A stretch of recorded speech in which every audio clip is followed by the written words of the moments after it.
Olá, boa tarde. A Prefeitura de São Paulo alerta: 1.200.000 pessoas já podem ter sido infectadas pelo novo coronavírus na cidade.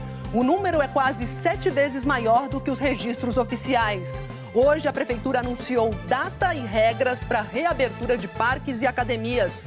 No Rio, os parques foram reabertos hoje e os shoppings ganharam 2 horas a mais de funcionamento. E em Belo Horizonte, subiu para 92% o índice de ocupação das UTIs. E ainda, os setores que mais empregam no Brasil afirmam que a desoneração na folha de pagamento é fundamental para a retomada da economia. A Latam Brasil pede recuperação judicial nos Estados Unidos.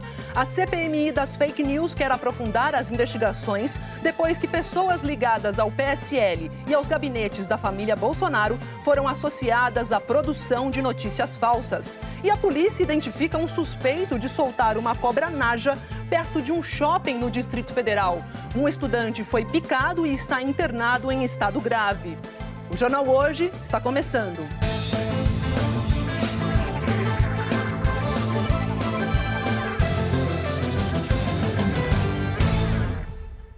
O Jornal Hoje começa com os últimos números da pandemia aqui no Brasil. É o levantamento do consórcio dos veículos de imprensa, que é atualizado à 1 da tarde. Então, por esse levantamento, a gente tem 68.355 mortes aqui no país por causa da Covid. E já são 1.727.279 os infectados desde o começo da pandemia. O Brasil, como a gente sabe, é o segundo país com mais casos de Covid no mundo, é o segundo também com mais mortes. E pesquisadores alertam que o ritmo de crescimento da doença por aqui foi muito grande, isso desde o começo da pandemia, e que nós estaríamos em um momento em que o número de casos novos não cai como já seria esperado. E não dá para falar de números de estatística da Covid com quem perdeu alguém para a doença. Não dá para falar de números, de estatísticas da Covid-19 com quem perdeu alguém para a doença. Eu só quero dizer que a minha mãe não é um número. A minha mãe dedicou a vida toda dela para salvar vidas. E agora, no final, no meio dessa guerra, é o que ela estava fazendo, salvando vidas. A mãe da Blenda era a técnica de enfermagem Ismar Ferreira Pereira, a dona Mazinha, de 56 anos. A família diz que ela adorava cuidar. Cuidava dos filhos, cuidava de gente, cuidava de bicho. E desde cedo cuidou de muitos pacientes nos hospitais onde trabalhou. E foi assim até o fim da vida. A minha mãe chegou em casa feliz por ter ajudado pessoas que estavam ficando bem com essa doença, entende? Estavam melhorando. Mas ela também chegou chorando muito. A dona Mazinha é uma das milhares de pessoas que morreram no Brasil desde o início da pandemia.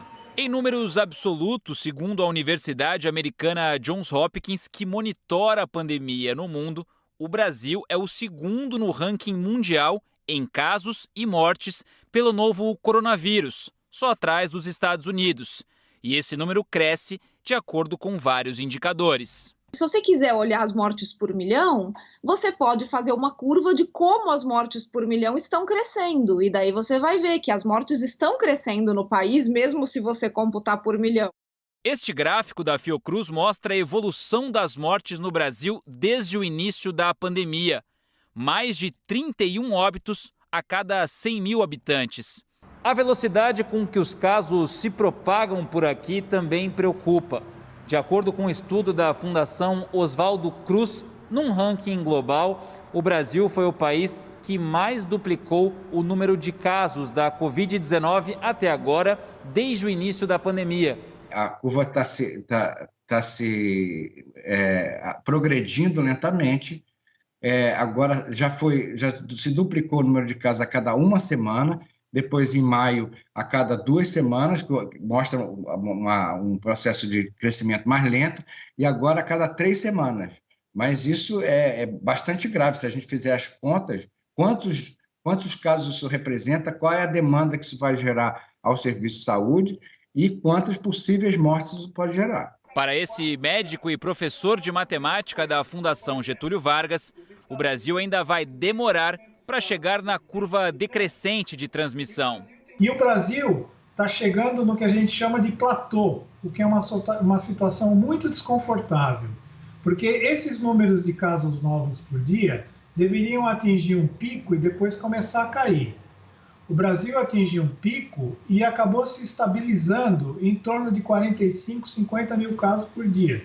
E não abaixa disso, o que é uma situação muito preocupante, porque você imagine, é uma razão de 50 mil casos novos por dia, aonde que a gente vai parar? Para a família da dona Mazinha, nenhum número vai dar a medida do tamanho da saudade que ela deixou. Eu queria também dar um abraço para todas as pessoas que estão passando pela mesma situação que eu, que perdeu a mãezinha, perdeu o pai, perdeu o irmão, o avô, que eu acho que tudo tem um porquê, que tudo tem o seu tempo, para que tudo se esclareça. Eu ainda fico perguntando a mim mesma por quê. A gente viu aí, né, que o especialista falou que a curva está progredindo lentamente, mas mesmo assim o sistema de saúde vai sentindo em vários cantos aqui do país. Em Belo Horizonte, a ocupação dos leitos de UTI que são reservados para pacientes com Covid já está bem perto do limite. A capital mineira está em isolamento social, mas pelas ruas ainda dá para encontrar muita aglomeração e lojas não essenciais abertas. Paloma veio do interior de Minas para uma consulta em Belo Horizonte. Ficou impressionada com o movimento da cidade em plena pandemia.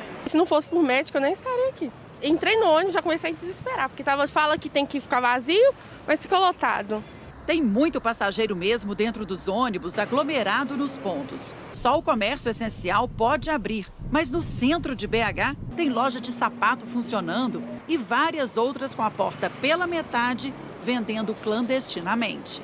E a gente está longe de poder relaxar. No dia 29 de junho, quando boa parte de BH foi fechada pela segunda vez, 87% das UTIs, que só atendem pacientes com Covid, estavam ocupadas. Agora, já são 92%. Os infectologistas que monitoram a pandemia aqui na cidade já deram um alerta. Nas próximas 2 semanas, Belo Horizonte precisa virar esse jogo. A tragédia pode ser muito maior, porque as pessoas não vão morrer só de Covid, porque não tem leito. As pessoas vão morrer porque não tem onde operar um apendicite, onde internar no CT por causa do infarto agudo do miocárdio, por exemplo. Serão semanas fundamentais para histórias como a da dona Virgínia não se repetirem. Ela morreu depois de ficar 5 dias sem conseguir um leito de UTI.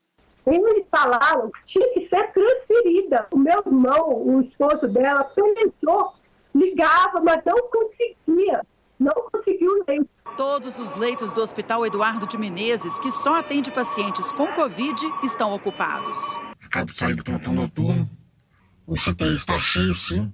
Está lotado. Os trabalhando sobrecarregados. A demanda está muito grande, os pacientes estão muito graves. O problema avança pelo interior de Minas. Na Santa Casa de Montes Claros, no norte do estado, 29 pacientes aguardam transferência para um leito de UTI. A gente dispõe de poucos leitos para uma grande demanda. Tempo médio de espera dos pacientes em enfermaria para um lugar no CTI é de cerca de 3 a 4 dias. Então, à medida que a gente não dispõe do leito de CTI para a otimização do quadro de saúde do paciente, a gente perde a possibilidade de reversão do quadro desse paciente. Em Pedra Azul, também no norte de Minas, a transferência de um paciente foi comemorada. Graças a Deus, depois de quase 24 horas, nós estamos transferindo o paciente de Covid que estava em situação gravíssima. Está sendo levado para a UTI de Itaiobeiras, porque lá tem ventiladores que possam tentar salvar a vida desse homem. Comemorar a transferência, a que ponto chegamos? Lá em Santa Catarina, 3 regiões estão em situação gravíssima por causa do novo coronavírus. E a repórter Marina Dal Castanhê tem as informações para a gente. Bem-vinda. Boa tarde, Marina. Boa tarde, Maju. Boa tarde a todos. O estado colocou essas regiões em estado de alerta máximo porque os casos aumentaram. No mês de junho, o número de infectados dobrou em relação ao início da pandemia. Portanto, o risco de transmissão do novo coronavírus também aumentou. Além da Foz do Rio Itajaí, que já vivia essa situação de alerta há 3 semanas, outras 2 entraram para a lista. No sul do estado, no entorno da cidade de Laguna e nos arredores do município de Xanxerê, no oeste. Esse mapa avalia o potencial de transmissão da doença entre os moradores, o risco para o sistema de saúde e também a situação geral da pandemia. E pela primeira vez, o levantamento também apontou quais as regiões têm a necessidade de ampliação de leitos clínicos e de UTI. São elas Alto Vale do Itajaí, Foz do Rio Itajaí, Laguna, Xanxerê e Grande Florianópolis. Nessa semana, a Prefeitura de Florianópolis começou a testar os funcionários das empresas de recolhimento de lixo, da Guarda Municipal, de academias e de lojas de centros comerciais. Ao todo, são 13.580 exames do tipo PCR que estão sendo aplicados. A ideia é identificar as pessoas com a Covid-19, mas assintomáticas, que não sabem que estão doentes e continuam circulando e aumentando o contágio. Maju. Obrigada pelas informações, Marina. A gente fala agora do abre e fecha, reabre e fecha de novo. O governo do Distrito Federal decretou o fechamento de atividades não essenciais em regiões do DF que registram aumento de casos de coronavírus e teve que recuar na reabertura do comércio na capital. A Luísa Doyle, em Brasília, tem as informações para a gente. Luísa, boa tarde. Boa tarde, Maju. Boa tarde a todos que nos assistem. 3 regiões aqui do Distrito Federal amanheceram hoje com bloqueio quase total. Apenas serviços essenciais, como mercados e farmácias, podem funcionar em Ceilândia, Pôr do Sol e Sol Nascente, que ficam a cerca de 30 quilômetros do plano piloto e tem mais de 480 mil habitantes. São as regiões que mais preocupam. 20% das mortes aqui no Distrito Federal por causa do novo coronavírus foram lá. Hoje, inclusive, o Hospital Regional de Ceilândia amanheceu com um container para receber corpos. A Secretaria de Saúde diz que é uma medida sanitária de segurança. Mais servidores disseram que o hospital já não está dando mais conta. E no mesmo decreto para essas 3 regiões, o governador Ibanez Rocha suspendeu a volta de barbearias, salões de beleza, academias, bares, restaurantes e escolas. A volta dessas atividades estava sendo gradual, mas ontem a Justiça determinou a suspensão dessa volta desses setores, alegando que faltam estudos técnicos e científicos para justificar esse relaxamento do isolamento social. Isso aconteceu depois de uma ação pública. O governador recorreu, o GDF recorreu, mas ainda assim o governador Ibanez Rocha já suspendeu a volta dessas atividades até que haja uma nova decisão. E hoje foi publicado um decreto em que o governador bloqueia 65 leitos em 8 hospitais particulares, leitos de UTI, para que sejam usados pela rede pública. Os hospitais vão ter que fornecer equipamentos, acessórios e medicamentos. E o texto do decreto prevê que, se houver resistência, as polícias civil e militar podem ser chamadas. A gente está aqui no Distrito Federal hoje com 64.314 casos confirmados do novo coronavírus, 801 mortes. E o avanço da pandemia aparece nos números. Nos últimos 3 dias foram 102 mortes registradas, enquanto a média diária de novas mortes em junho era de 14, agora em julho são em média 27 mortes por dia. Maju. Obrigada, Luísa. Distrito Federal que decretou calamidade pública no final do mês de junho. Obrigada pelas informações. Em Campo Grande, apesar das restrições, a população continua relaxando no isolamento social. Usar máscara é obrigatório, mas tem gente que não usa. Ficar em casa é recomendado, mas a maioria sai, ignora o risco de contágio. Em Campo Grande, a taxa de adesão ao isolamento social tem ficado abaixo dos 38%. Nas ruas, tem gente fazendo compra, passeando com a família. Em alguns casos, pode ser um mecanismo de defesa, como a negação, porque a pessoa não dá conta de lidar com o medo, o pânico que essa pandemia está trazendo.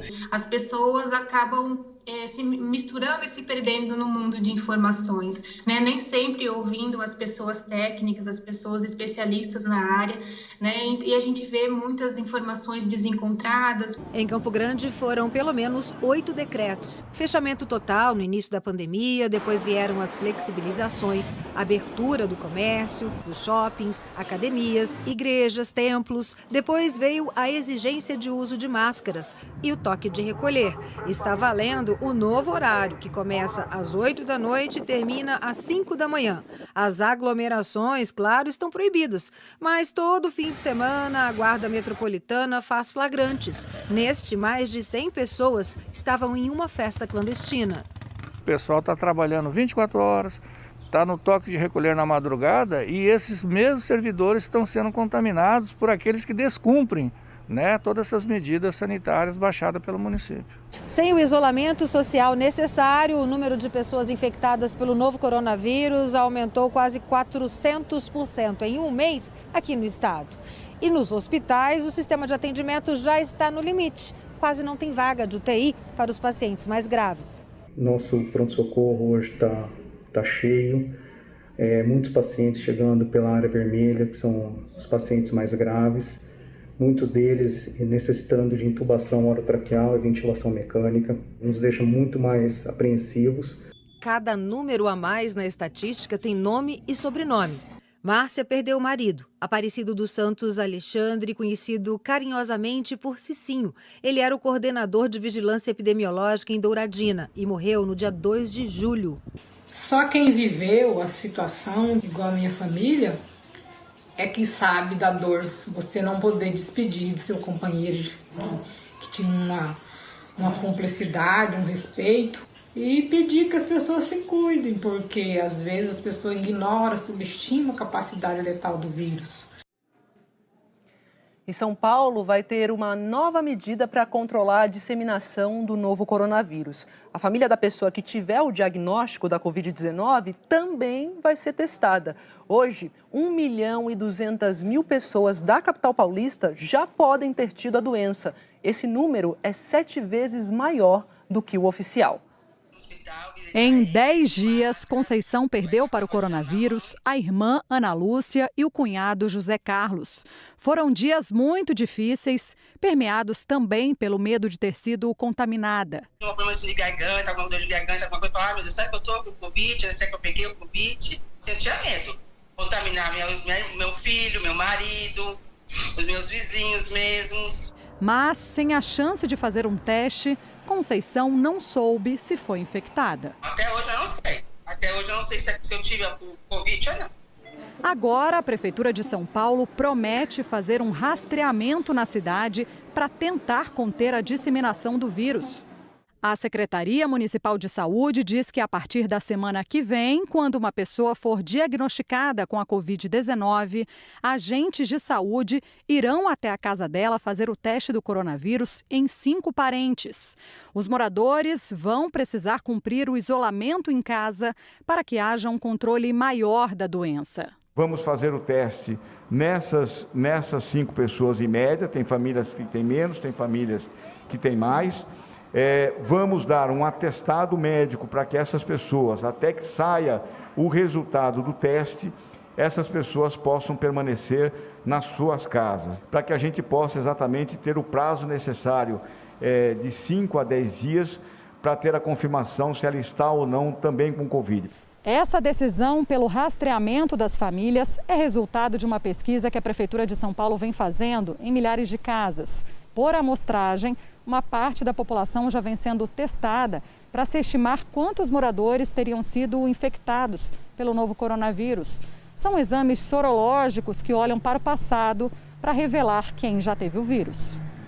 O último levantamento, divulgado hoje, indica que o número de infectados na capital paulista pode ser 7 vezes maior do que o registrado oficialmente, o que significa 1.200.000 pessoas contaminadas. Para poder acompanhar aonde que estão os casos da doença, quais são os distritos da cidade com maior taxa de mortalidade, estabelecer estratégias importantes para que a gente possa ter uma abertura, uma flexibilização com a devida equidade na cidade de São Paulo.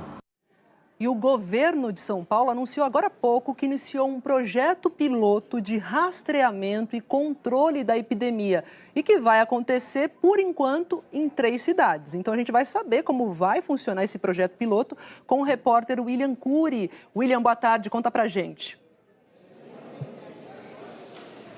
Oi, Maju, boa tarde a todos. Esse projeto acontece nas cidades de Araraquara, Bauru e São Bernardo do Campo. Profissionais de saúde identificam uma pessoa contaminada pelo novo coronavírus. O doente é isolado. Familiares, amigos e quem teve contato por pelo menos 15 minutos com o doente também passa a ser monitorado pelas equipes de saúde. Hoje, 550 mil pessoas estão sendo monitoradas nessas condições. A expectativa do governo de São Paulo é que todo o estado seja incluído nesse projeto até o fim do mês de agosto.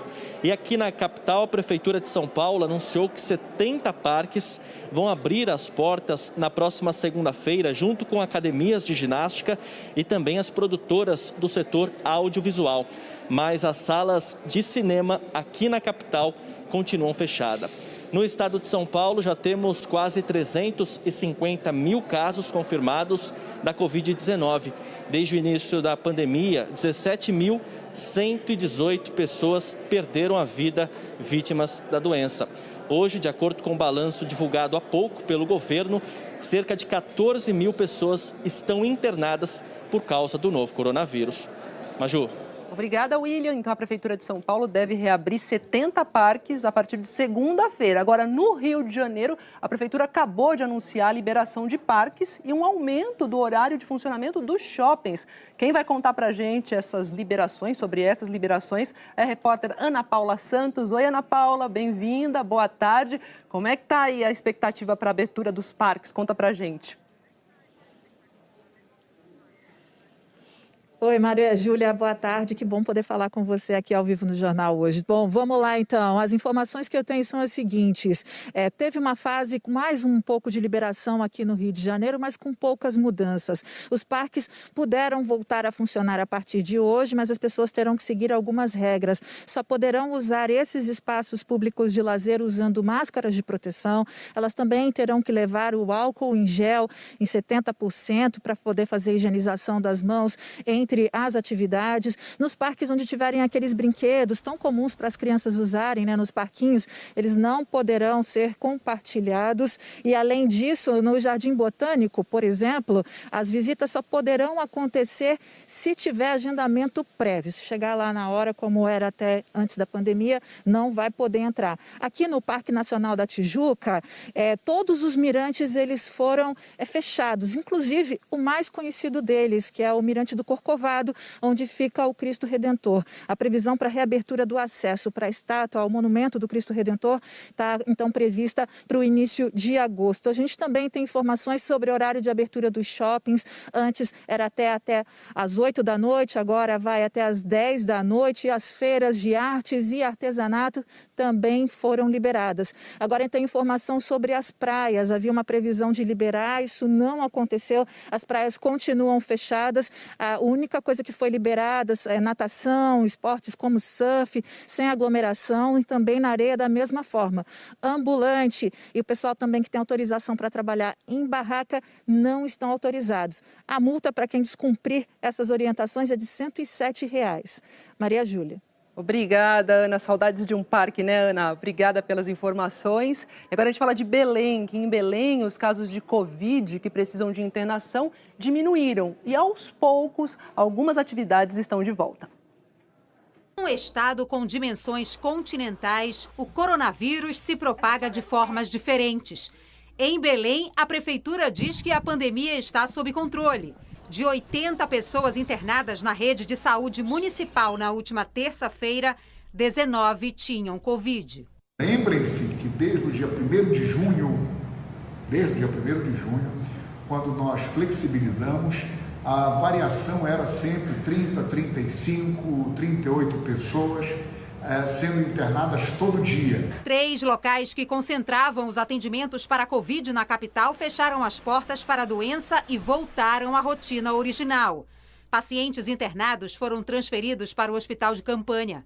Atividades econômicas reabriram, mas a flexibilização não significa que as pessoas devem relaxar com as medidas de proteção. Segundo a Secretaria Municipal de Educação, se o contágio pelo coronavírus continuar em queda, quase 74 mil estudantes devem voltar para a escola em setembro, inicialmente com metade dos alunos em sala. Já na rede estadual, a previsão de retorno às aulas é a partir do dia 3 de agosto. A mãe de Maria Clara está preocupada e ainda não quer mandar a filha para a escola, porque a criança é asmática e tem outros problemas respiratórios. Eu não me sinto segura em momento, por mais que tenha o cuidado. A escola Com certeza vai ter, mas eu não me sinto segura. No Pará, a média de mortes caiu 74% nos 8 primeiros dias de julho, se compararmos com o mesmo período de junho. Mas a Covid segue fazendo vítimas em municípios das regiões sudeste e sudoeste do estado. Uma delas foi o Jason Silva dos Santos. O estudante de 24 anos estava concluindo o curso de Educação Física e lutou pela vida durante mais de uma semana em um leito de UTI. Não resistiu. Altamira tem mais de 2.000 casos confirmados da Covid e 64 mortos pela doença. Nos últimos dias, cresceu a procura por leitos de UTI no Hospital Regional da Transamazônica, referência para casos da Covid em 9 cidades. Na semana passada, todos os leitos ficaram ocupados. Outras 10 vagas devem ser criadas para ampliar os atendimentos.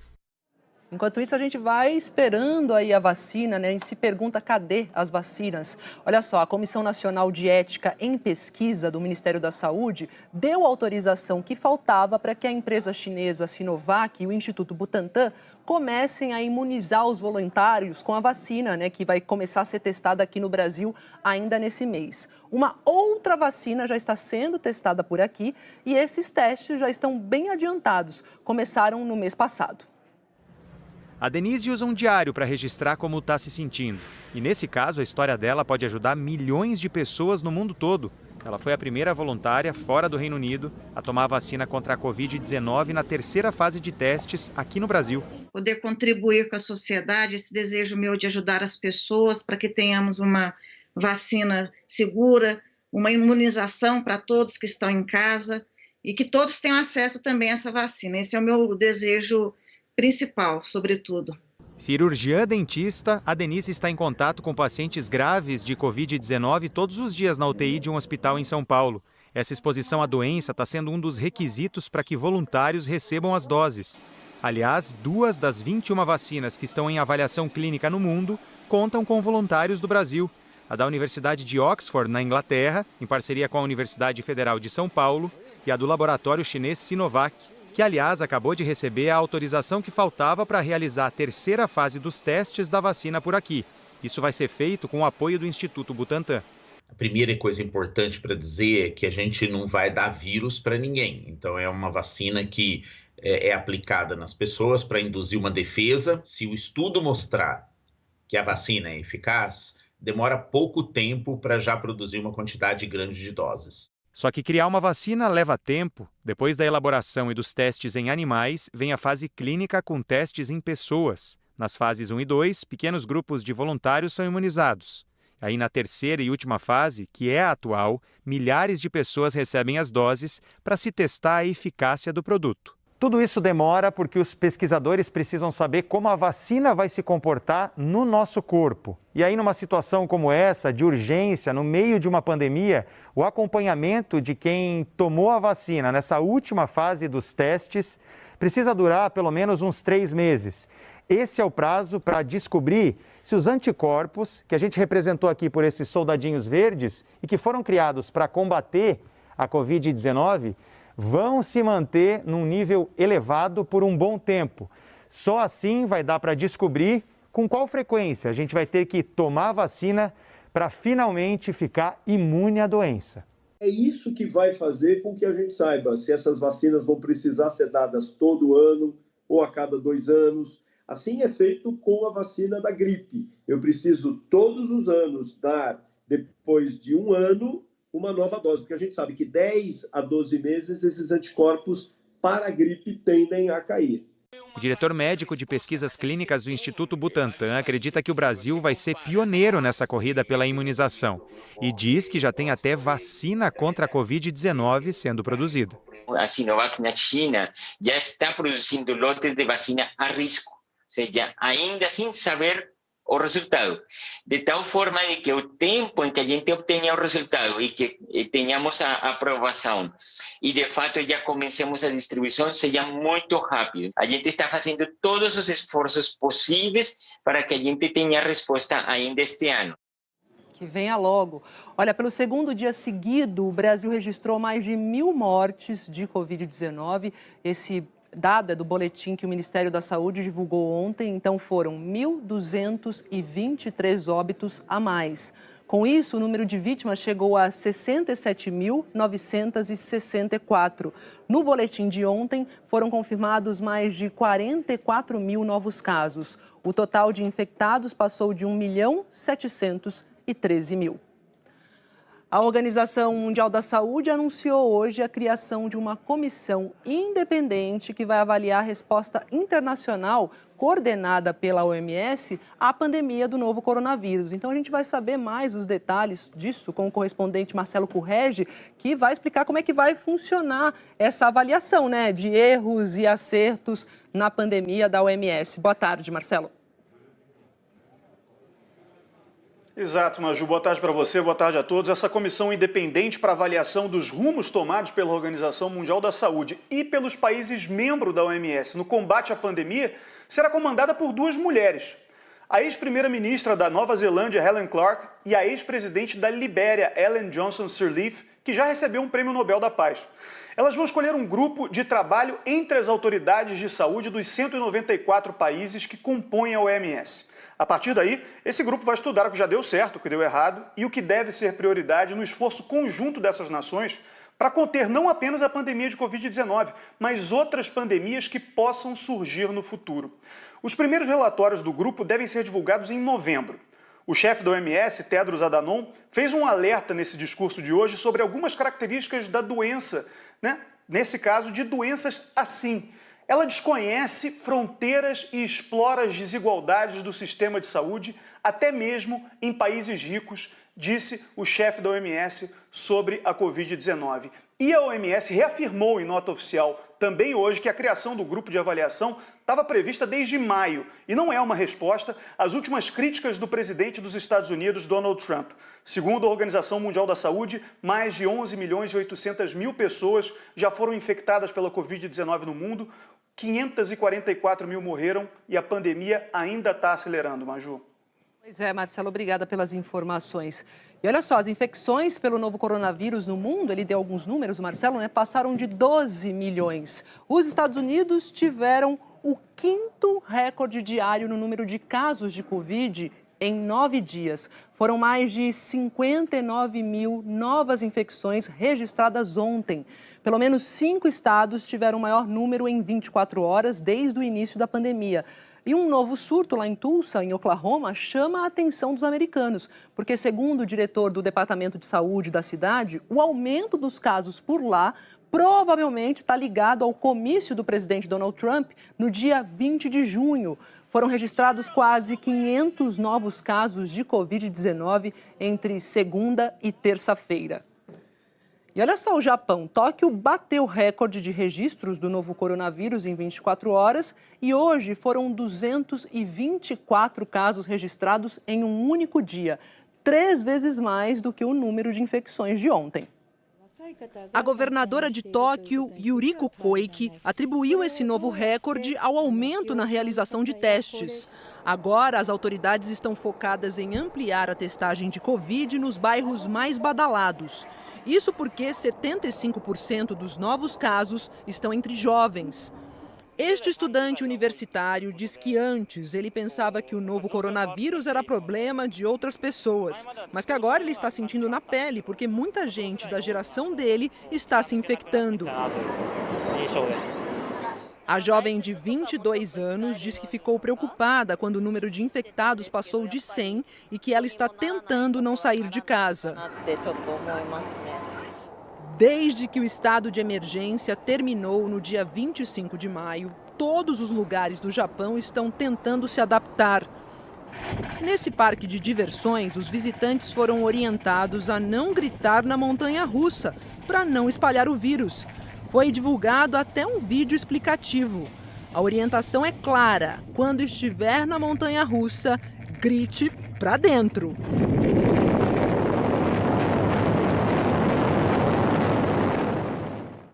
Meu Deus, como isso? Como gritar para dentro? Incrível. Bom, vamos falar sobre as investigações sobre a morte de George Floyd, porque ganharam um novo elemento. uma gravação que mostra os últimos 20 minutos, aliás, de vida do americano. Eu falei 20 porque é o seguinte, a transcrição foi divulgada e indica que ele repetiu mais de 20 vezes, que não conseguia respirar. Então a gente vai falar sobre isso ao vivo com o correspondente Tiago Eltz. Tiago, mais de 20 vezes a repetição, essa morte aí motivou protesto nos Estados Unidos, no mundo, a gente mostrou aqui muito no JH, e eu queria que você dissesse o que a transcrição desses últimos momentos acrescentam, né? O que essas transcrições acrescentam às investigações. Boa tarde. Oi, Maju, boa tarde a você, boa tarde a todos aí no Brasil. São as transcrições das câmeras que ficam no uniforme dos policiais, né? E elas trazem um detalhamento. Se as imagens que a gente viu ali das pessoas que gravaram com o celular, as poucas imagens já são chocantes, as transcrições trazem o detalhe dos quase 9 minutos de horror. O Floyd está desesperado, ele diz mais de 20 vezes que não consegue respirar, ele implora para os policiais, ele diz que está passando mal, no momento ele diz, eu sou claustrofóbico, meu estômago dói, meu pescoço dói, tudo dói, ele fala para o policial, você vai me matar. E aí, diante dessas várias vezes que ele diz que não consegue respirar, o Eric Chauvin, que é o policial que está com o joelho no pescoço dele, responde, então para de falar, porque falar consome muito oxigênio. Num outro determinado momento, depois de várias súplicas, o Floyd se despede. Ele diz, mãe, eu te amo, diga aos meus filhos que eu os amo. Essa transcrição é perturbadora, depois de tudo o que a gente já viu. E elas mostram também que depois de que os policiais verificam que ele não tem mais pulso, o Chauvin ainda permanece com o joelho no pescoço dele por mais de 2 minutos. Esse documento foi apresentado como uma tentativa da defesa do Thomas Lane, que é o policial mais novo ali na cena, tinha só 4 dias de trabalho, de pedir que as acusações contra ele sejam retiradas, porque mostram que ele, no momento, pediu que o Floyd fosse virado de lado e também disse que, olha, eu acho que ele está tendo uma emergência médica, mas o Chauvin, que era o policial mais experiente ali, não ouve esses apelos do Lane. Os 4 policiais, agora ex-policiais, né, foram demitidos e estão respondendo a acusações que podem resultar em até 40 anos de prisão, Maju. É perturbadora mesmo essa transcrição. Gente, o policial lá com o joelho no pescoço dele como se fosse um inseto, né? Obrigada pelas informações, Tiago. E a Suprema Corte dos Estados Unidos decidiu que promotores de Nova York podem ver as declarações de imposto de renda do presidente Donald Trump. Os promotores pediram os documentos como parte de uma investigação sobre supostos pagamentos ilegais que Trump teria feito a 2 mulheres durante a campanha de 2016, entre elas a atriz pornô Stormy Daniels. A defesa de Trump alegava que ele não precisava mostrar suas declarações sob o argumento de que teria imunidade presidencial enquanto estivesse no cargo. A Suprema Corte também decidiu que o Congresso americano não pode ver os documentos, o que quer dizer que a oposição não terá acesso a esses documentos. Trump reclamou da decisão nas redes sociais e escreveu que a acusação é política. Donald Trump está em campanha de reeleição e é o primeiro presidente americano, desde Richard Nixon, na década de 1970, a não tornar públicas suas declarações de imposto de renda. E ainda hoje, o vice-presidente Hamilton Mourão promete a investidores internacionais que o governo vai reduzir o desmatamento na Amazônia. E os setores que mais empregam no Brasil defendem a desoneração na folha de pagamento para a retomada da economia. E a seguir, criminosos explodem o muro de um presídio e ajudam as pessoas a fugir em Pernambuco, presos a fugir. E um homem é preso no Rio, acusado de manter a mulher em cárcere privado durante 8 anos. Até já.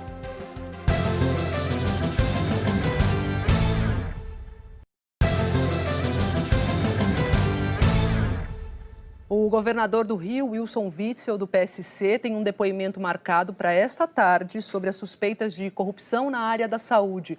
O repórter Pedro Figueiredo tem as informações ao vivo do Rio de Janeiro. Oi, Pedro. Boa tarde.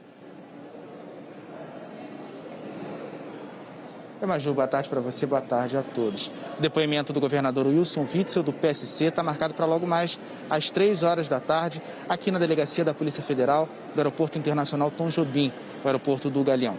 Witzel é investigado por irregularidades na área de saúde. A Procuradoria-Geral da República apura se ele teria favorecido a organização social Unir Saúde, ao revogar a desqualificação dela e assim permitir que ela voltasse a ter contratos com o Estado.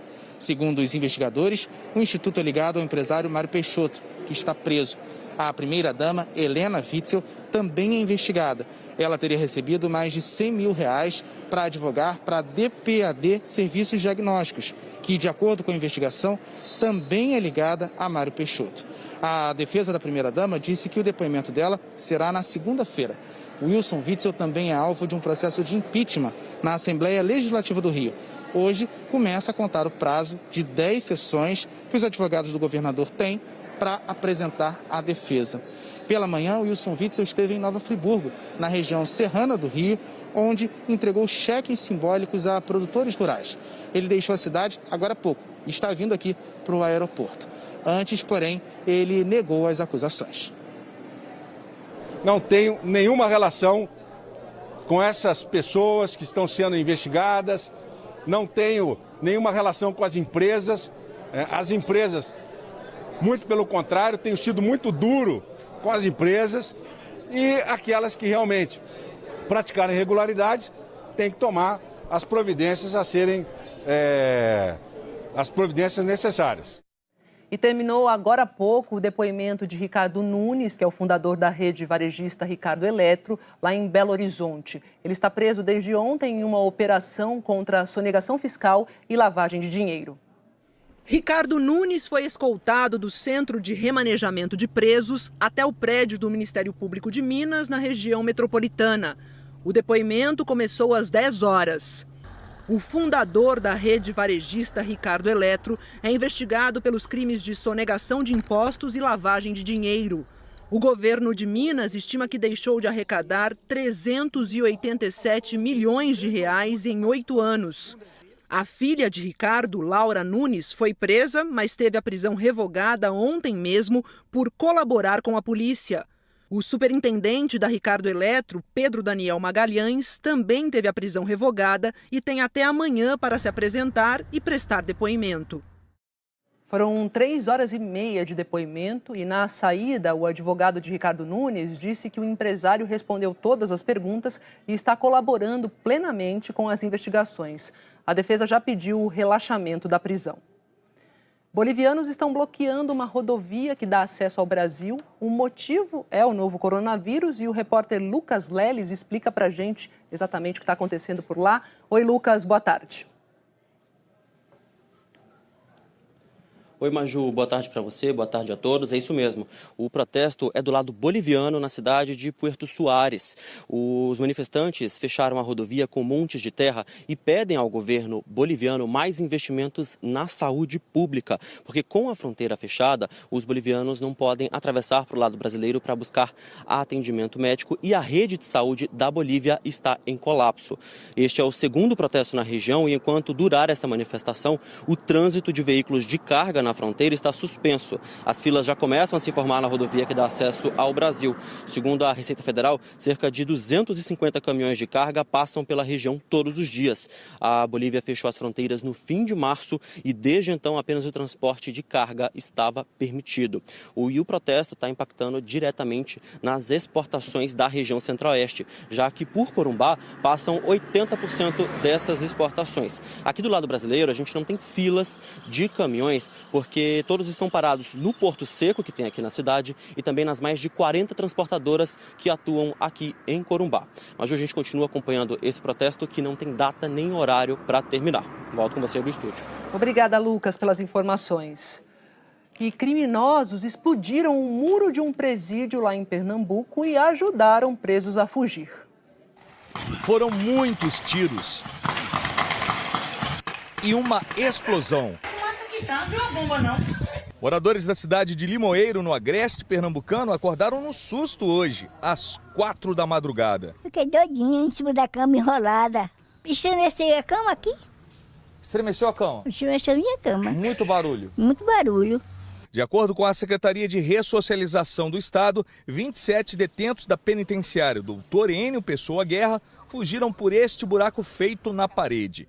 As investigações apontam que criminosos chegaram em carros e explodiram o muro, abrindo assim espaço para a fuga dos presidiários. Uma banana de dinamite não chegou a ser detonada pelos bandidos e uma equipe antibombas foi chamada para desarmar o explosivo. Grampos foram espalhados pela estrada que dá acesso a Limoeiro para dificultar a chegada da polícia. A Secretaria de Ressocialização informou que vai abrir uma sindicância para apurar o que aconteceu. A penitenciária Dr. Enio Pessoa Guerra tem capacidade para 550 detentos. Mas no momento da explosão, quase 2.000 presos estavam aqui. Eles entraram, eles explodiram o muro e conseguiram também entrar e explodir a parte interna desse pavilhão de disciplina, que fica próximo ao muro. Né? E aí houve a reação dos policiais. Nossa inteligência já apurou, já fez esse levantamento junto com a equipe da unidade prisional. Detentos de alta periculosidade que nós já passamos para as autoridades de segurança pública.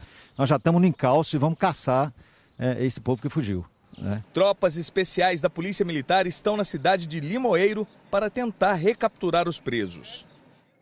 Agora a gente fala sobre uma operação conjunta das polícias de 4 estados que prendeu uma quadrilha que é investigada por assaltos a bancos e carros fortes nas regiões Norte e Nordeste.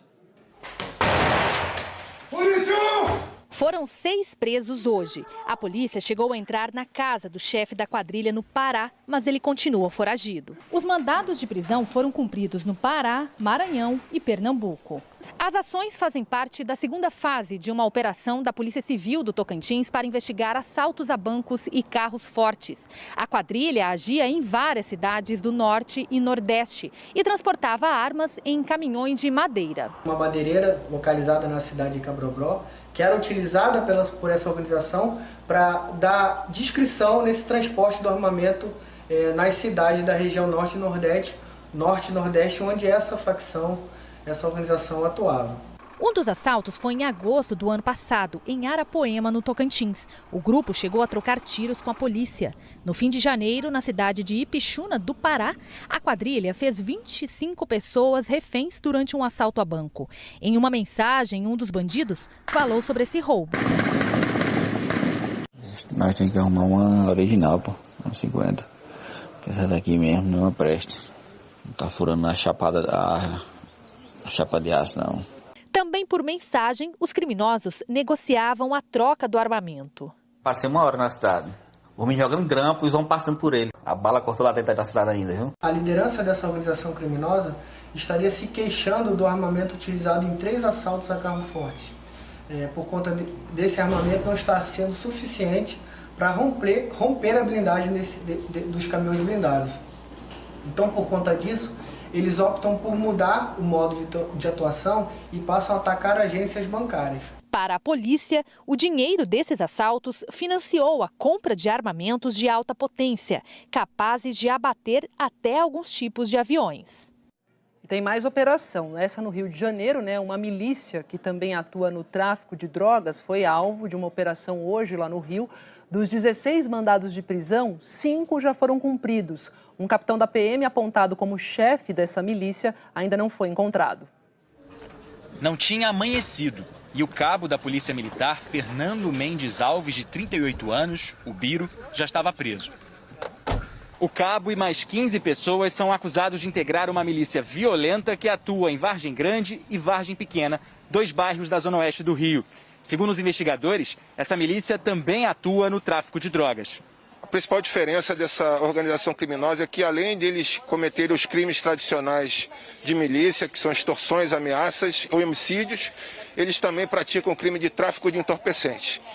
E para nós é realmente muito ruim saber que nessas organizações criminosas possuem policiais envolvidos nos seus quadros.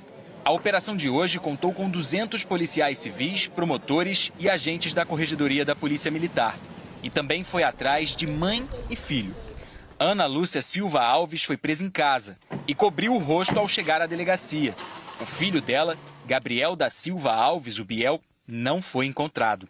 A polícia diz que a dupla tentava atrapalhar investigações. nós temos entre os alvos criminosos que são mãe e filho, nós temos prisão de mãe e filho, nós temos 2 irmãos também. Então nós víamos aí que esse era um grupo muito organizado em que qualquer agente do Estado que tentasse limitar a atuação criminosa desse bando, eles agiam com violência, com truculência, inclusive dados a ponto que eles teriam um plano para matar um policial civil que vinha investigando e vinha tentando reprimir esse bando. A polícia apreendeu drogas, munição e armas. Essa gravação, obtida com autorização da Justiça, mostra acusados combinando a entrega de uma arma. Fala, Gabriel. Pode dar a pistola pro Canela aí e tem um carregador aqui. Lá embaixo, perto dos casacos, tem uns carregador de pistola, o pente, você dá pra ele. Tá, mas o capitão tá aqui também. Eu sei, mas é pra dar pra ele mesmo, né? O homem acusado de chefiar a quadrilha é oficial da PM. O capitão Leonardo Magalhães Gomes da Silva também não foi encontrado em casa. E agora é procurado no interior do estado. Há suspeita de que ele pagasse propina para não ser incomodado. A polícia suspeita que o bando esteja por trás de mortes violentas na zona oeste do Rio, incluindo uma chacina no mês passado que deixou 4 mortos e 2 feridos. A Polícia Civil não divulgou o que os presos disseram no depoimento. A Polícia Militar declarou que não compactua com qualquer desvio de conduta de seus integrantes e que tais situações são devidamente responsabilizadas depois de serem comprovadas. A PM lembrou ainda que a operação de hoje foi feita com o apoio da Corregedoria da Corporação. E também no Rio de Janeiro, um homem foi preso suspeito de manter a mulher em cárcere privado durante 8 anos, isso de acordo com a polícia. As informações, quem traz essas informações para a gente ao vivo é a repórter Flávia Januzzi. Que caso? Oi, Flávia, boa tarde.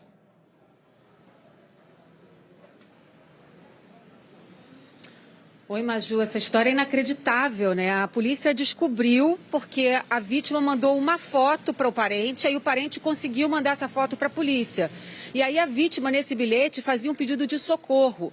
A vítima contou à polícia que ela tinha uma união estável e que há 8 anos vivia em cárcere privado. No depoimento, ela disse que não podia sair de casa sem o companheiro, não podia abrir a janela, não podia falar com as pessoas na rua e era impedida também de usar o telefone. Até o banheiro de casa, ela contou que era obrigada a usar de porta aberta. A vítima contou à polícia que sofreu várias agressões físicas e psicológicas ao longo desses 8 anos e hoje a polícia esteve no apartamento do casal. Num primeiro momento, o marido tentou impedir a entrada da polícia e a vítima foi encontrada encolhida num canto e quieta. Vamos ouvir um trecho do depoimento dela.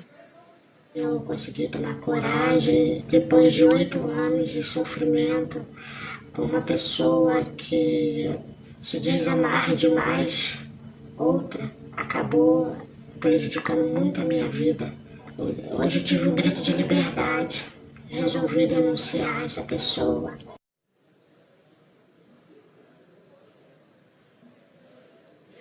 O cárcere privado é crime, com previsão de prisão de 2 a 5 anos. Nós vimos a situação, vimos que o bilhete era um pedido de socorro, na verdade, e fomos averiguar. Quando nós fomos lá, ele, num primeiro momento, não queria abrir a porta. Vimos que ela estava lá, ela confirmou a situação toda e ele foi preso em flagrante. Que história maluca.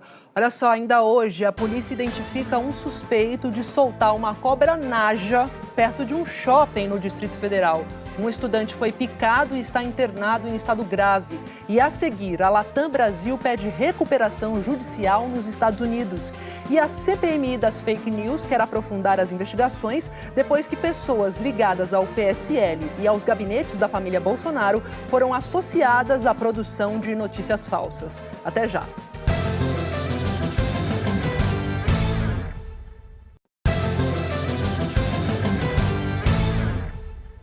A companhia aérea Latam Brasil entrou com um pedido de recuperação judicial nos Estados Unidos.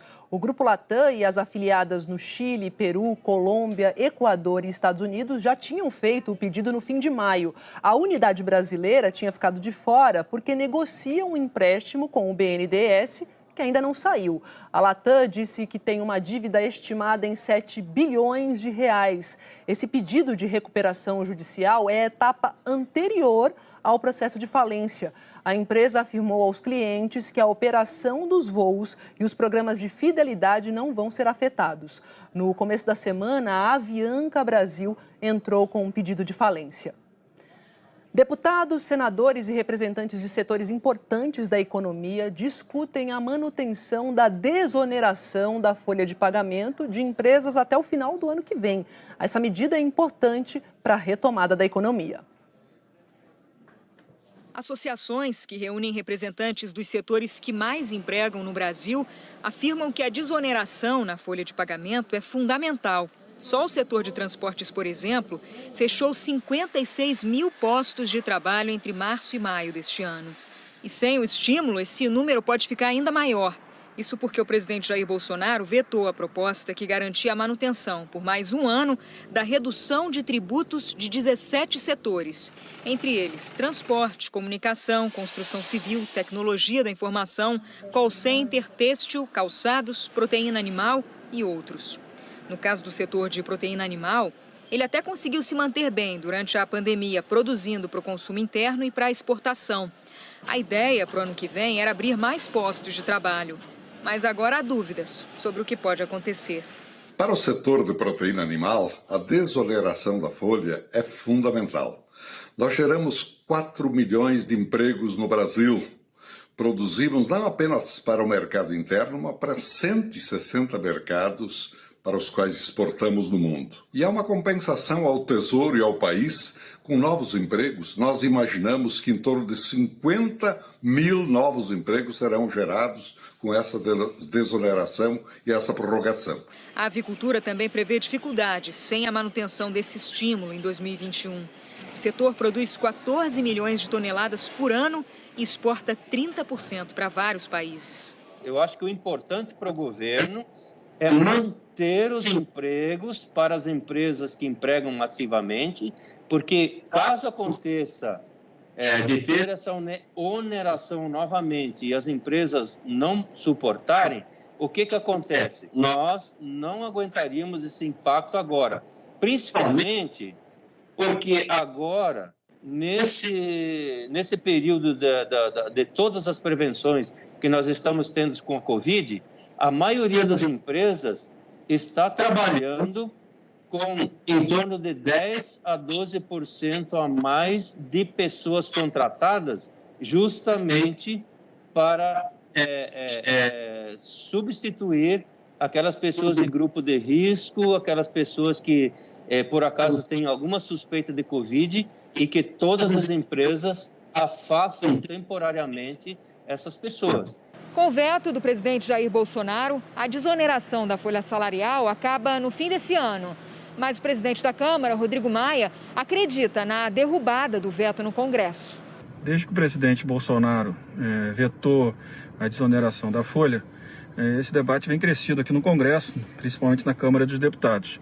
Essa é uma questão muito importante, a garantia dos empregos, previsibilidade para o próximo ano é apenas um ano, né, para que depois se pense um novo modelo, mas a Câmara deve e vai trabalhar fortemente pela derrubada desse veto.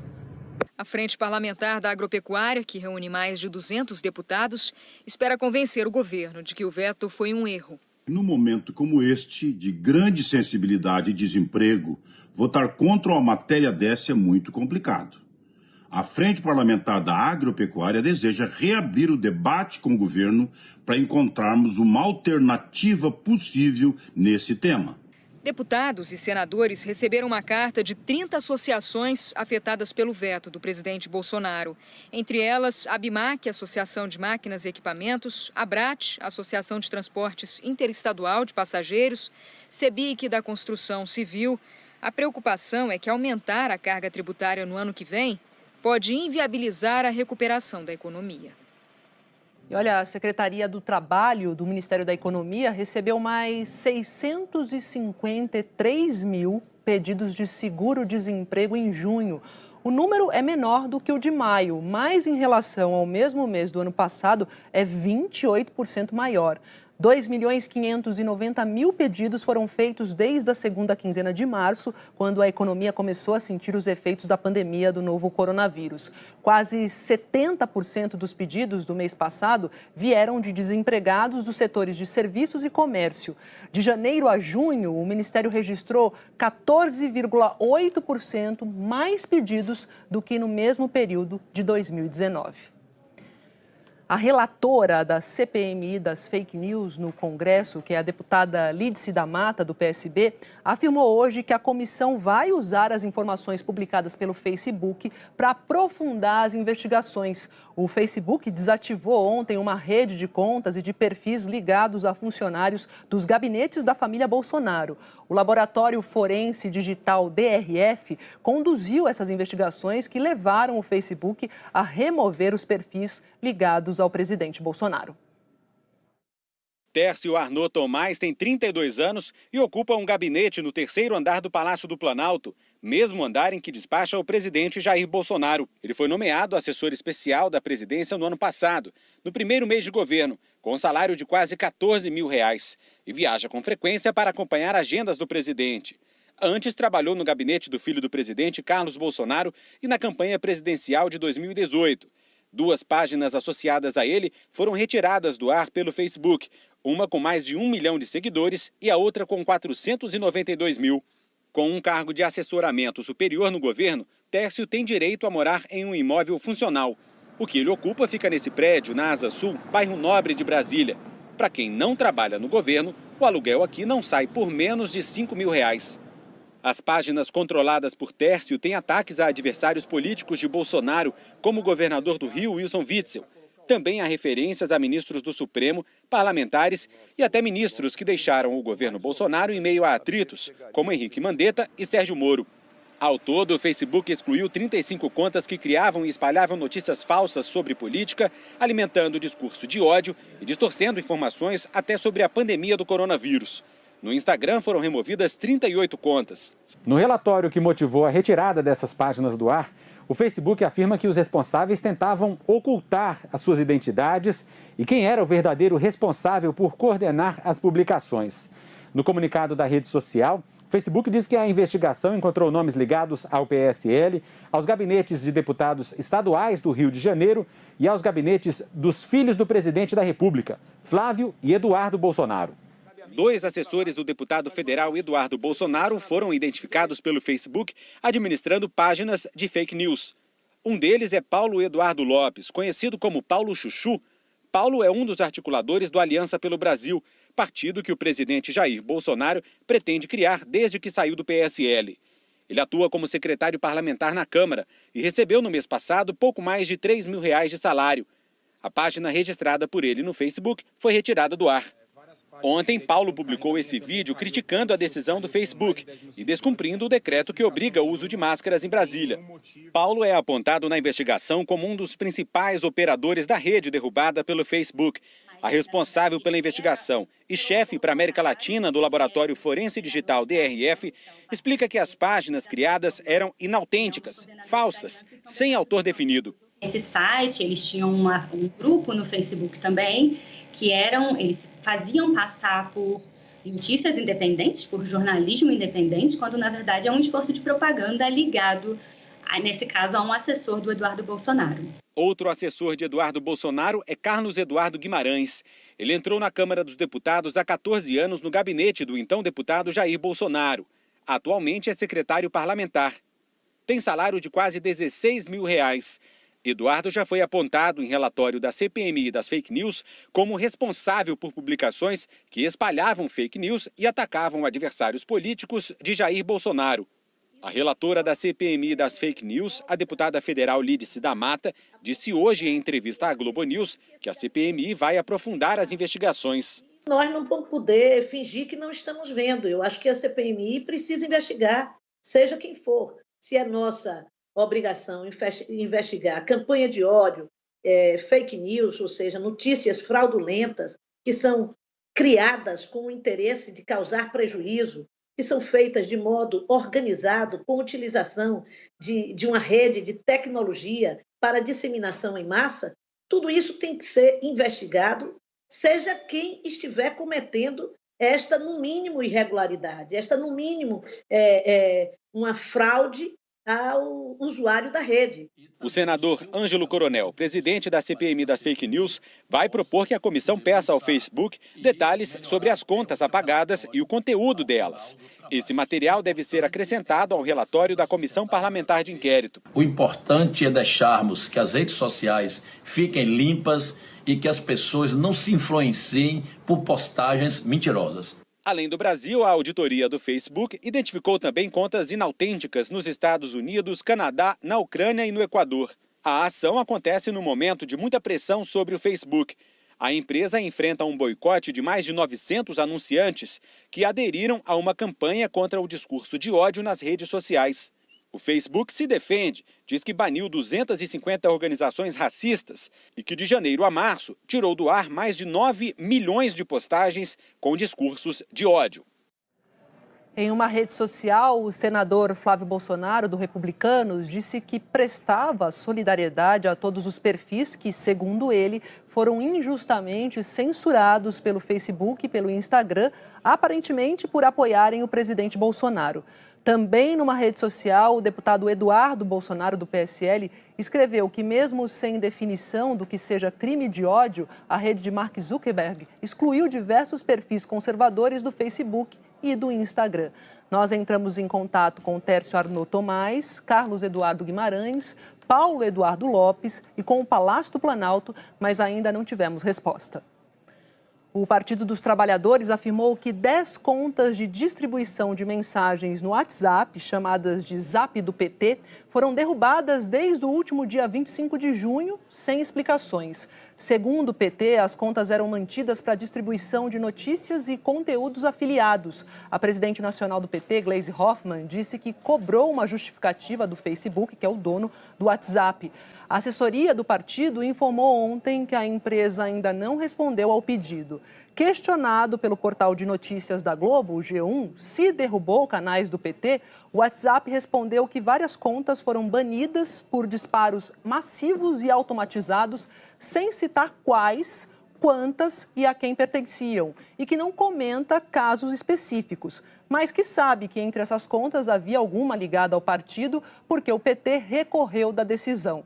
O WhatsApp diz também que, abre aspas, seus produtos não foram projetados para enviar mensagens em massa ou automatizadas que violam nossos termos de serviço e que, por meio de nossos avançados sistemas de aprendizado de máquina, somos capazes de detectar essas práticas.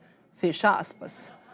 Vamos falar agora sobre o projeto das fake news com a Andréa Sadi, né? Porque a Câmara deve modificar esse projeto que passou pelo Senado no final do mês, no dia 30 de junho. E mais, né, Sadi? Pode derrubar eventuais vetos do presidente Bolsonaro, que ele falou que poderia vetar alguns pontos, né? Alguns trechos. Boa tarde, Sadi.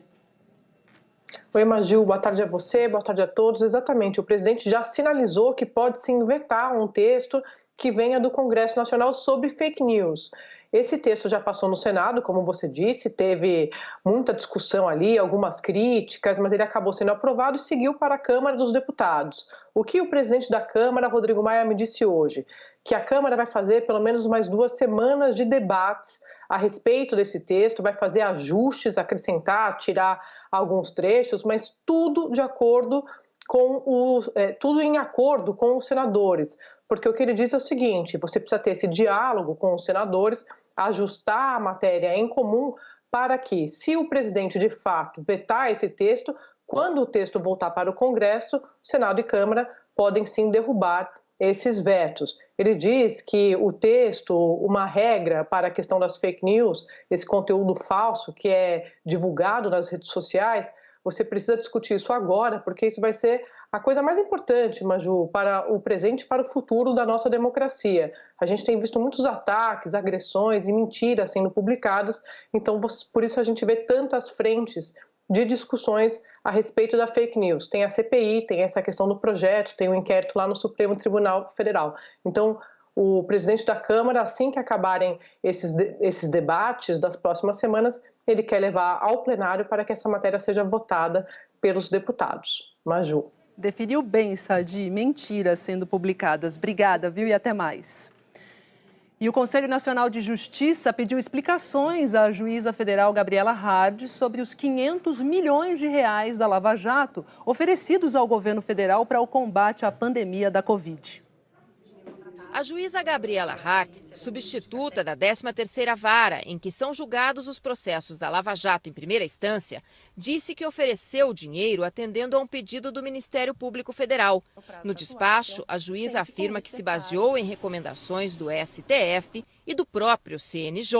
Uma resolução de março, assinada pelo ministro Dias Toffoli, diz que os tribunais do país deverão disciplinar a destinação dos recursos de pena, transação penal e suspensão nas ações criminais, priorizando a aquisição de materiais e equipamentos médicos necessários ao combate da pandemia de Covid-19. No despacho em que oferece o dinheiro, a juíza disse que o montante já depositado em juízo era de 21 milhões de reais, podendo chegar a mais de 500 milhões. Os 21 milhões de reais estão depositados em conta judicial decorrente de acordos de colaboração e leniência.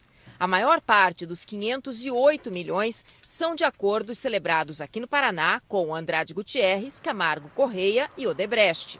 Antes de liberar os 508 milhões, a juíza Gabriela Hart determinou que o Comitê de Crise para a Supervisão e Monitoramento dos Impactos da Covid-19 fosse informado sobre a disponibilidade dos valores. Por telefone, o governo federal respondeu à juíza nessa semana, afirmando ter interesse nos recursos e disse que estão sendo adotados os procedimentos burocráticos para a transferência. A juíza determinou ainda que, depois da resposta do comitê, o Ministério Público Federal seja intimado.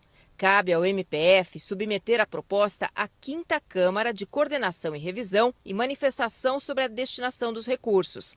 Também devem se manifestar a Petrobras e a União sobre eventual concordância com a destinação a ser proposta em relação aos valores relacionados aos acordos de leniência celebrados com as empresas Andrade Gutierrez, Camargo Correia e Odebrecht. A Controladoria Geral da União e a Advocacia Geral da União também terão que concordar com a liberação, já que também tem acordos com essas empresas. O Corregedor Nacional de Justiça, Humberto Martins, instaurou ontem, de ofício, sem haver a solicitação de outra autoridade, o pedido de providências. Ele deu prazo de 15 dias para que a juíza Gabriela Hart apresente explicações ao Conselho. A Corregedoria determinou que a juíza informe a origem dos recursos oferecidos, se eles estão depositados em conta vinculada ao juízo, se já foram transferidos para os beneficiários, se eles decorrem de processos que já se encerraram na Justiça e quais os critérios utilizados para a destinação dos recursos e para a seleção dos processos em que tais recursos foram depositados. O corregedor pede ainda que a juíza explique se o tribunal ou a corregedoria já regulamentaram a matéria. Em nota, a juíza Gabriela Hart diz que o processo é público e que vai responder aos questionamentos do CNJ.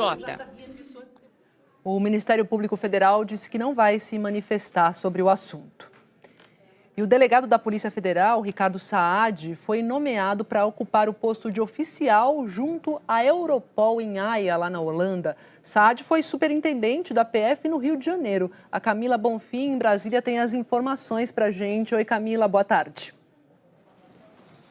Oi, Maju, boa tarde para você, boa tarde a todos. Olha, o desfecho de uma movimentação na Polícia Federal e que agora, então, Ricardo Saad, que já foi o chefe da PF no Rio, vai assumir o cargo de oficial de ligação em Haia, na Europol.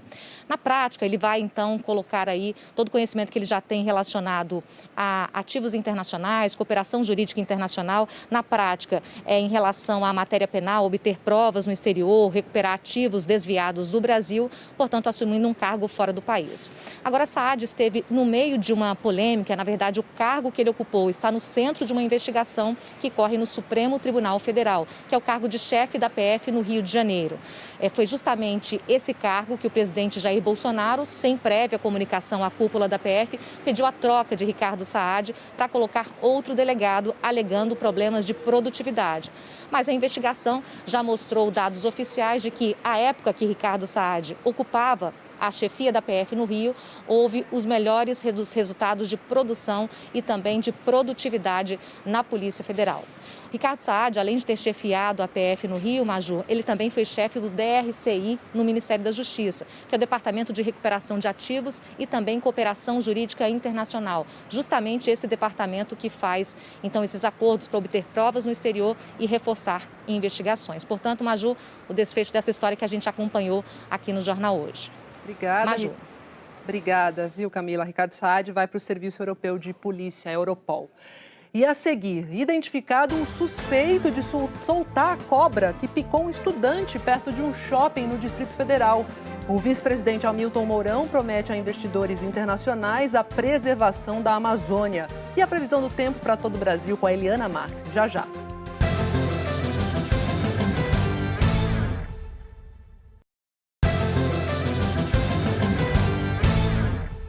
A agência de notícias sul-coreana Yonhap divulgou agora há pouco, no começo da tarde, que o prefeito de Seul, o Park Won-sung, foi encontrado morto na sexta-feira. A agência da Polícia Metropolitana de Seul encontrou o corpo do prefeito no norte da capital, perto de onde o sinal do telefone dele foi detectado pela última vez. A filha do prefeito disse que ele desapareceu no fim da tarde de quinta-feira e que o telefone do pai estava desligado. O desaparecimento foi um dia depois que uma secretária o acusou de assédio sexual. Segundo a filha de Park, ele deixou uma mensagem como um testamento. Park era prefeito de Seul desde 2011. E aqui no Brasil foi identificado um suspeito de soltar uma cobra venenosa que picou um estudante perto de um shopping no Distrito Federal. O estudante está internado. Pedro Krambeck, de 22 anos, é estudante de medicina veterinária. Ele estava numa chácara no Gama, a 34 quilômetros da área central de Brasília, quando ligou para os pais dizendo que havia sido picado por uma cobra. Mas não por qualquer cobra, e sim uma naja de 1,5 metro de comprimento. A espécie, que não é nativa do Brasil, é encontrada principalmente na África e na Ásia. Essa cobra é muito conhecida no Egito e é usada pelos encantadores de serpentes. Por aqui a gente só via em filmes e zoológicos. Ela tem características peculiares, como cabeça grande e achatada e focinho largo, e chega a 2,5 metros de comprimento.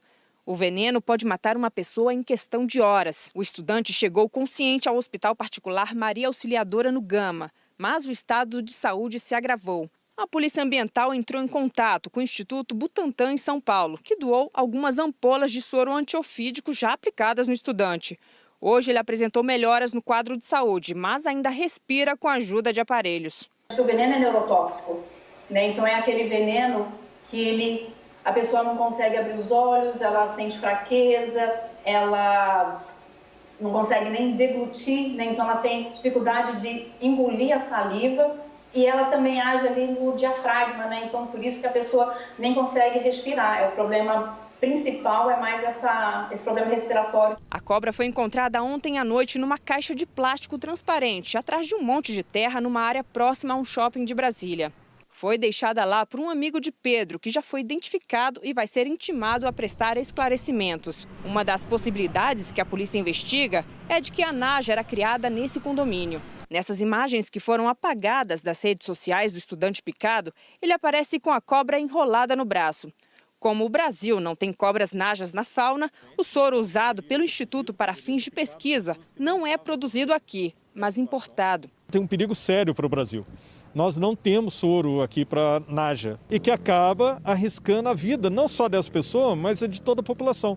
Esse animal poderia ter fugido, poderia ter picado outra pessoa. Este é o primeiro registro de picada de cobra naja no Brasil. Segundo analistas ambientais, é proibido criar cobras peçonhentas no país. E não há qualquer tipo de autorização para isso. O IBAMA disse que a naja encontrada aqui em Brasília é oriunda do tráfico de animais. A cobra foi levada para o serpentário do Zoológico de Brasília. Ela estava estressada e, por isso, pela possibilidade de ataque, continua na caixa de plástico em que foi encontrada. Não há definição se ela vai permanecer no zoológico, nem até quando. O IBAMA está entrando em contato com outras instituições, vendo quem tem a disponibilidade de ficar com esse indivíduo, mas, a princípio, apenas o IBAMA pode determinar o tempo que esse animal vai ficar aqui e para onde ele vai. E tem mais caso aí de cobra criada. Em Mogi das Cruzes, na Grande São Paulo, um homem foi levado para a delegacia porque criava 3 cobras venenosas dentro de um apartamento. Os policiais encontraram 2 cobras da espécie cascavel e uma urutu cruzeiro. A polícia chegou ao apartamento investigando vídeos publicados na internet. O dono do apartamento vai responder em liberdade pelos crimes de maus tratos e comércio ilegal de animais. E as cobras vão ser levadas para o Instituto Butantan, em São Paulo. O vice-presidente Hamilton Mourão se reuniu por videoconferência com investidores internacionais para falar sobre a Amazônia. O governo prometeu ações concretas para reduzir o desmatamento e disse que vai publicar um decreto para suspender as queimadas legais por 120 dias. A reunião foi fechada com o vice-presidente Hamilton Mourão, que é o presidente do Conselho Nacional da Amazônia Legal, o ministro do Meio Ambiente, Ricardo Salles, a ministra da Agricultura, Tereza Cristina, e com o ministro das Relações Exteriores, Ernesto Araújo. Eles conversaram com 8 representantes de empresas de investimentos estrangeiros para apresentar projetos e soluções para ajudar a reduzir o desmatamento. O vice-presidente explicou que eles trataram de medidas de preservação, o que vem sendo adotado pelo Conselho da Amazônia, e falaram sobre saúde dos índios durante a pandemia, por exemplo.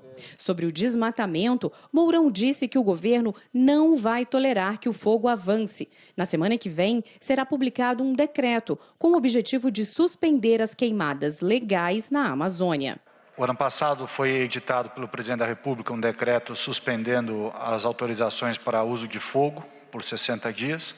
E nesse ano o presidente determinou que se fizesse um estudo para a viabilidade, que já está pronto, da suspensão do uso do fogo por 120 dias. Em todos os biomas, esse decreto deve estar pronto para assinatura do presidente da República na próxima semana. Dados do Instituto Nacional de Pesquisas Espaciais mostram que junho de 2020 foi o mês com o maior número de queimadas nos últimos 13 anos, 2.240 focos de incêndio. O Brasil vem sendo cobrado em relação a medidas de proteção ao meio ambiente. A reunião de hoje foi uma resposta a uma carta enviada no fim de junho pelos investidores estrangeiros, um esforço para mostrar o que tem sido feito no país para melhorar a percepção negativa em relação à política ambiental brasileira. O vice-presidente disse que o governo explicou o projeto de lei da regularização fundiária e tratou de acordos internacionais e investimentos. Então, em nenhum momento eles se comprometeram, com alguma política dessa natureza. A nossa avaliação é óbvio, eles querem ver resultados, e qual é o resultado que nós podemos apresentar? É que haja efetivamente uma redução do desmatamento. Então, dentro do planejamento que nós temos aí, que vai até o final de 2022, que é o atual período de governo do presidente Bolsonaro, que a gente chegue a um número de desmatamento que seja aceitável. O governo também terá de apresentar resultados para voltar a receber recursos do Fundo Amazônia. A visão do nosso governo é deter nesse ponto. Em relação ao Fundo Amazônia, eu e o ministro Ricardo Salles iniciamos novas conversas com os 2 grandes doadores, principalmente Noruega e Alemanha.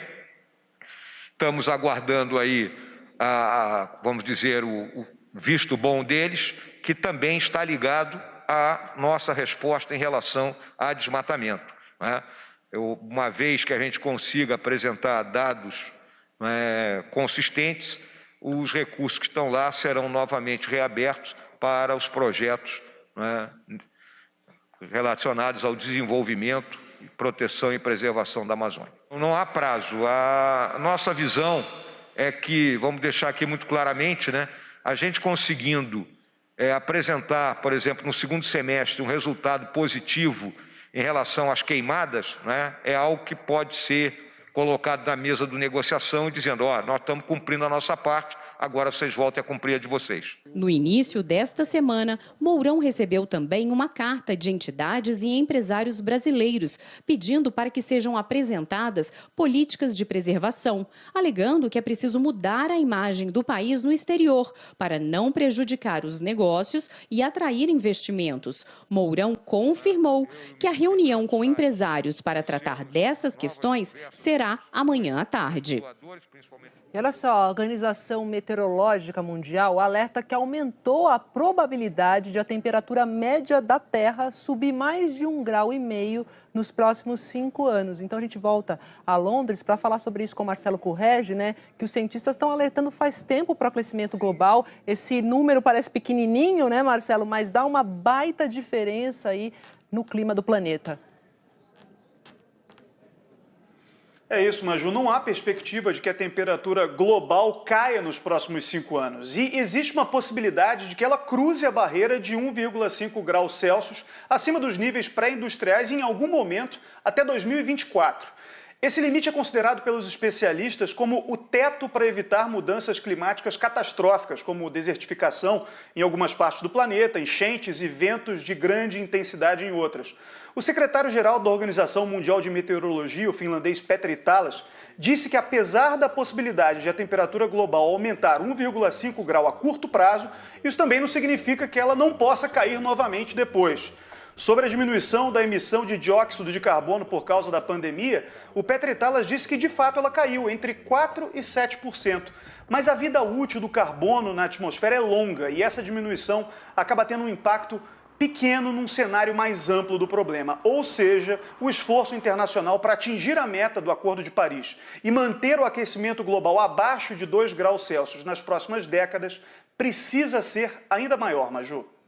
É isso, obrigada pelas informações, Currege. Vamos de previsão do tempo, saber a temperatura aqui no país, porque esfriou mesmo um pouquinho por aqui, né, Eli? Boa tarde. Boa tarde para você, Maju, boa tarde a todos. Sim, agora à tarde, olha, a temperatura não deve passar aqui dos 14 graus lá em Porto Alegre, dos 18 em Curitiba, 20 em Floripa, 21 em Campo Grande, 22 graus aqui em São Paulo. Aqui tem sol, por isso a sensação não é de tão frio, mas até a noite vai esfriar.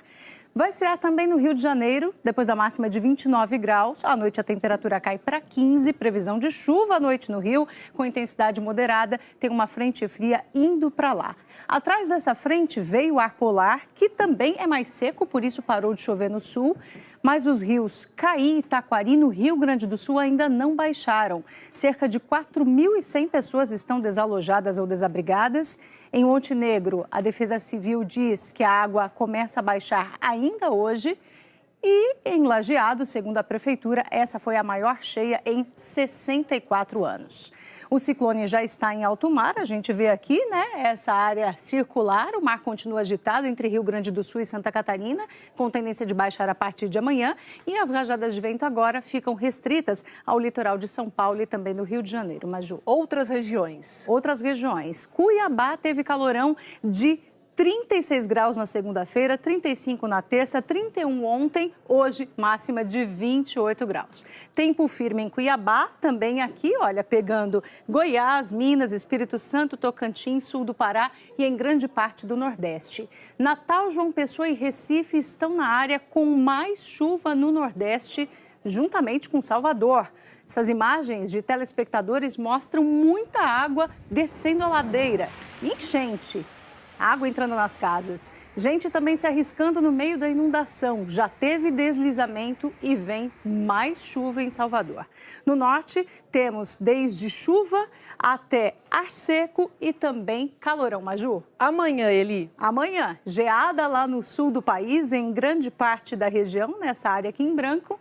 Nas serras, temperatura negativa. E em Urupema, Santa Catarina, menos 5 graus amanhã, Maju. Menos 5. Obrigada pelas informações, Eli. De nada, até amanhã. Até amanhã. E obrigada pela companhia. O Jornal Hoje termina por aqui. Você acompanha outras notícias do Jornal Nacional e para rever as reportagens, vai lá no Globoplay. Boa tarde, até amanhã.